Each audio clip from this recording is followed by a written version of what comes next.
Primer libro de Samuel. Capítulo 18. Aconteció que cuando David acabó de hablar con Saúl, el alma de Jonatán quedó ligada con la de David, y lo amó Jonatán como a sí mismo.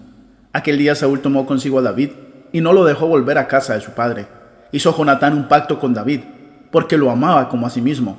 Se quitó Jonatán el manto que llevaba, y se lo dio a David, así como otras ropas suyas, su espada, su arco y su cinturón. Y salía David a donde quiera que Saúl lo enviaba, y se portaba prudentemente. Entonces lo puso Saúl al frente de su gente de guerra, y era bien visto por todo el pueblo, y también por los siervos de Saúl. Aconteció que cuando volvían, después de haber matado a David al filisteo, salieron las mujeres de todas las ciudades de Israel a recibir al rey Saúl, cantando y danzando con panderos, con cánticos de alegría y con instrumentos de música. Mientras danzaban, las mujeres cantaban diciendo: Saúl hirió a sus miles y David a sus 10,000. Saúl se enojó mucho y le desagradaron estas palabras, pues decía: a David le dan 10,000 y a mí miles, no le falta más que el reino. Y desde aquel día Saúl no miró con buenos ojos a David. Aconteció al otro día que un espíritu malo de parte de Dios se apoderó de Saúl, y él deliraba en medio de la casa. David tocaba como otras veces. Saúl tenía la lanza en la mano. Saúl arrojó la lanza pensando: voy a clavar a David en la pared. Pero David lo evadió 2 veces. Temía Saúl a David, por cuanto Jehová estaba con él, y de Saúl se había apartado. Por eso Saúl lo alejó de su lado, y lo puso al frente de 1,000,000 de hombres.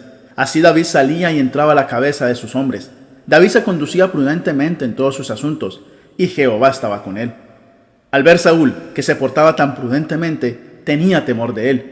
Pero todo Israel y Judá amaba a David, pues salía y entraba a la cabeza de ellos.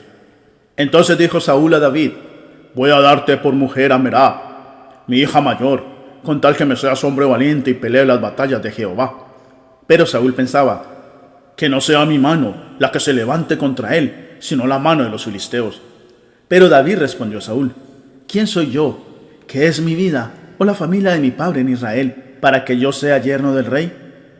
Cuando llegó el tiempo en que Merab, hija de Saúl, debía ser entregada a David, fue dada por mujer a Adriel, el meolatita. Pero Mical, la otra hija de Saúl, amaba a David. Le fue dicho a Saúl, y a éste le pareció bien, porque pensó: se la daré, pero será para él un lazo que le hará caer en manos de los filisteos. Dijo pues Saúl a David por segunda vez: tú serás mi yerno hoy.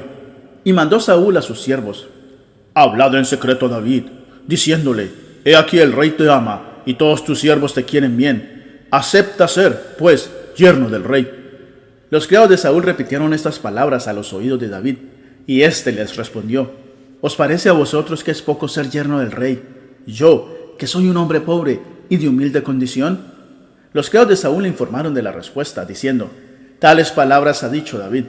Saúl le dijo: decid así a David: el rey no desea la dote, sino 100 prepucios de filisteos, para vengarse de los enemigos del rey. Pero Saúl pensaba hacer caer a David en manos de los filisteos. Cuando sus siervos comunicaron a David estas palabras, pareció bien a los ojos de David la cosa de ser yerno del rey. Y antes que el plazo se cumpliera, se levantó David, se fue con su gente y mató a 200 hombres de los filisteos.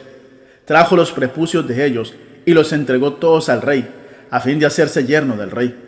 Entonces Saúl le dio a su hija Mical por mujer. Al ver esto, Saúl comprendió que Jehová estaba con David y que su hija Mical lo amaba.